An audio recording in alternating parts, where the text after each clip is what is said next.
Hey there, amazing listeners. Welcome to English Flow Podcast, where we're going to make learning English fun, practical, and totally doable. I'm Jenny, and well, I'm so excited to be starting this journey with you today. You know what? I was thinking about something on my way to the studio this morning. So many of my students tell me they feel stuck, like they're hitting this invisible wall with their English. And, I totally get it.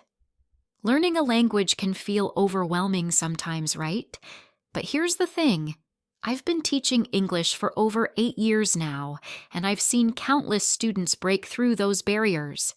And today, I'm going to share some game-changing strategies that will help you do exactly that. Oh, before we dive in, grab something to take notes with. Your phone, a notebook, whatever works for you. Because, well, you're going to want to remember these tips. So, let's talk about why you might be feeling stuck right now.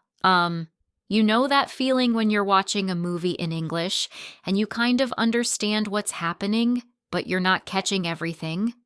Or maybe you're in a meeting and by the time you've figured out how to say something, the conversation has already moved on? I see this all the time, and it's completely normal. Let me tell you a quick story about one of my students, Sarah.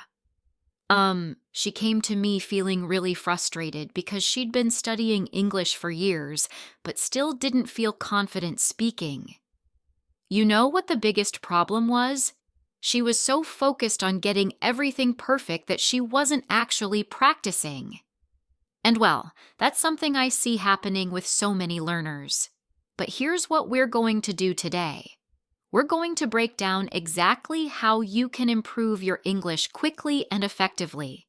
No magic tricks, just practical, proven strategies that actually work. And, the best part? You can start using these right away. First up, let's talk about immersion. Now, I know what you're thinking. Jenny, I don't live in an English-speaking country. Well, guess what? You don't need to. In today's digital world, you can create your own English environment right where you are. So, here's what I want you to do. Start by changing the language on your phone to English. Yeah, I know, it might seem scary at first, but think about it. You already know where everything is, right? This way, you're learning practical, everyday vocabulary without even trying, and, it's these small changes that add up to big results. Next, let's talk about something I call the morning English routine. You know how the first hour of your day sets the tone for everything else? Well, we're going to use that to our advantage. Here's what I recommend. When you wake up, spend just 15 minutes with English.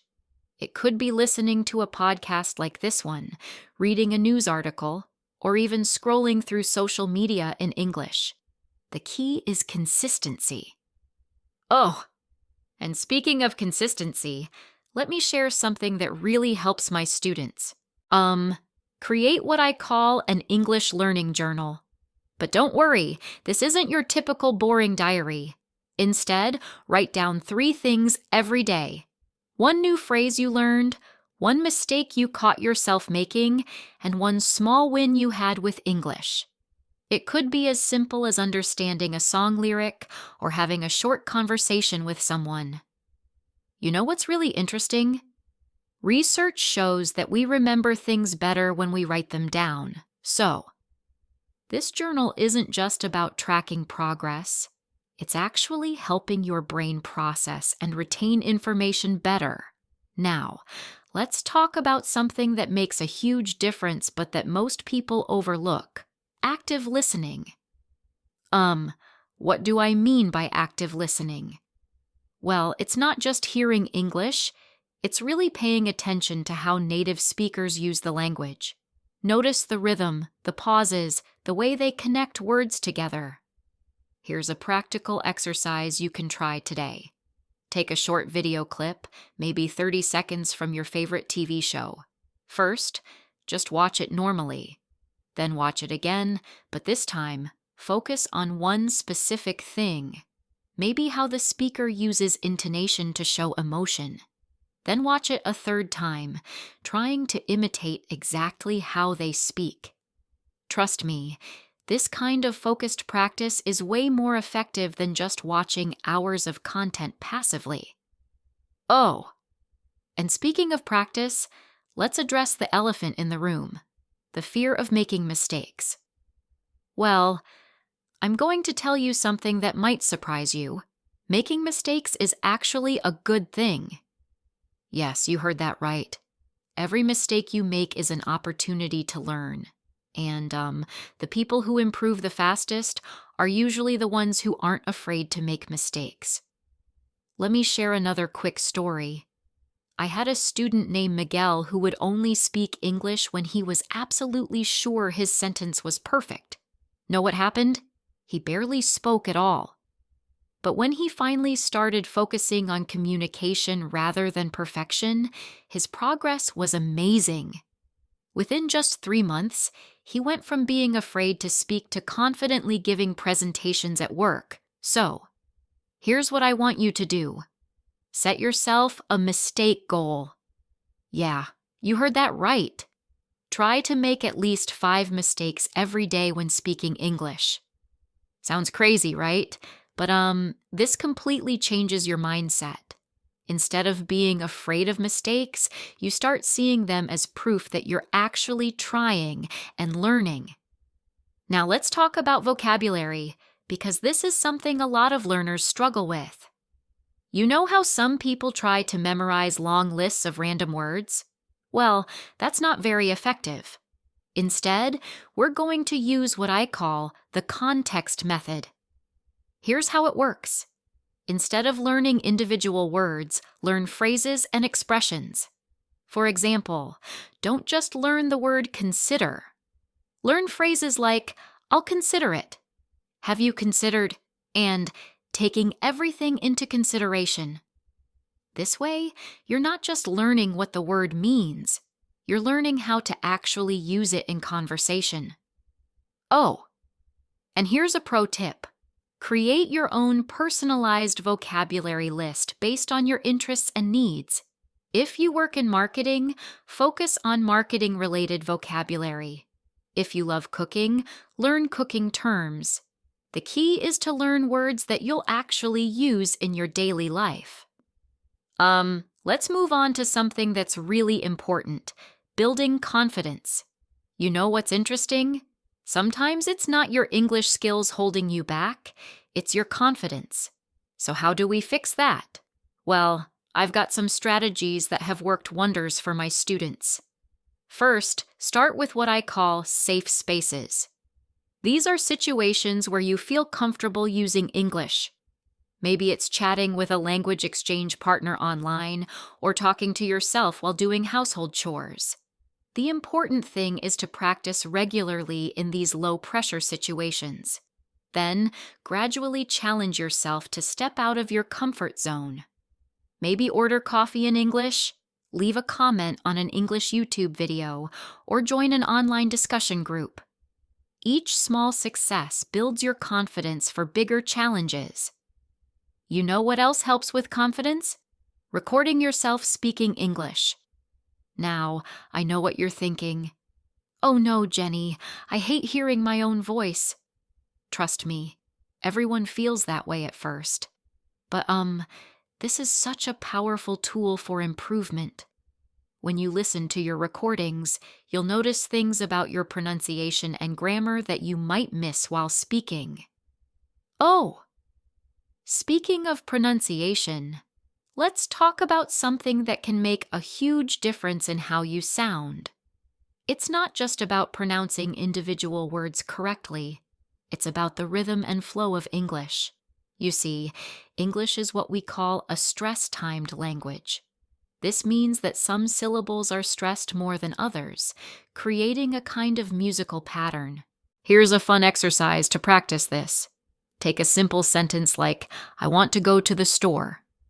Now, try saying it with different emotions, happy, angry, surprised. Notice how the stress patterns change. This is the kind of natural rhythm we want to develop. Well, We're about halfway through our episode, and I want to make sure you're still with me. Let's do a quick recap of what we've covered so far. We've talked about creating an English environment, the importance of active listening, embracing mistakes, learning vocabulary in context, and building confidence. But, there's still so much more to share. Let's talk about something that's really relevant in today's world, using technology to learn English. There are so many amazing apps and tools out there, but the trick is knowing how to use them effectively. You know what I mean? First, let's talk about language learning apps. They're great for vocabulary and basic grammar, but here's the thing. Don't rely on them exclusively. Use them as a supplement to your other learning activities. I recommend spending no more than 20% of your study time on apps. Social media can be an amazing learning tool too. Follow English-speaking accounts that match your interests. Love cooking? Follow English-speaking chefs. Into fashion? Follow fashion bloggers who post in English. This way, you're learning the language while engaging with content you actually enjoy. Oh, and here's something really cool. Use your phone's voice assistant in English. It's like having a patient conversation partner who never gets tired of repeating things. Plus, it helps you work on your pronunciation because you need to speak clearly to be understood. Now, let's talk about something that's super important but often overlooked: thinking in English. You see, many learners translate everything in their head before speaking. This slows you down and makes your English sound less natural. So, how do we fix this? Start with simple things. When you're doing everyday activities, try to narrate them in English in your head. Making coffee? Think, I'm grinding the coffee beans. Now I'm heating the water. It might feel weird at first, but this internal dialogue helps you develop fluency and reduces the need for translation. You know what else helps with thinking in English? Creating English-only times in your day. Maybe the first hour after you wake up or your commute to work. During these times, challenge yourself to only think in English. If you don't know a word, use the words you do know to describe what you mean. Well, let's move on to something practical. How to learn from your entertainment. We all watch movies, TV shows, and YouTube videos, right? But there's a way to make this more effective for learning. Here's my strategy. First time watching something, use subtitles in your native language. Just enjoy the content and get familiar with the story. Second time, use English subtitles. Now you can focus on connecting the words you hear with their written form. Third time, no subtitles. By now, you know the content well enough to focus on pure listening comprehension. Oh, and here's a tip about subtitles. Try watching with English subtitles first, then without. This trains your ear to recognize words you can already read. It's like having training wheels on a bike. Eventually, you won't need them anymore. Let's talk about something that's really important for long-term success. Creating a sustainable learning routine. You know how people often start learning English with lots of enthusiasm, but then burn out after a few weeks? We want to avoid that. The key is to be realistic about your time and energy. It's better to study for 30 minutes every day than to study for 5 hours once a week. And make sure to mix up your activities. Maybe Monday is for vocabulary, Tuesday for listening practice, Wednesday for speaking, and so on. You know what else helps maintain momentum? Having a clear goal for each study session. Instead of saying, I'm going to study English, say, I'm going to learn 5 phrasal verbs related to business. This makes your learning more focused and gives you a sense of achievement when you complete each goal.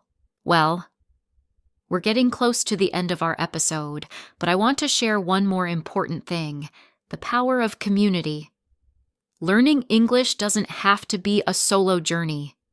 Look for language exchange partners, join online English learning communities, or start a study group with friends who are also learning English. Oh, and speaking of community, I have some exciting news. We're starting a community platform where you can connect with other listeners of this podcast. You'll be able to practice together, share resources, and support each other on this learning journey. I'll share more details about that in our next episode. Before we wrap up, let me give you a challenge for this week. Choose one strategy we discussed today, just one, and commit to trying it for 7 days.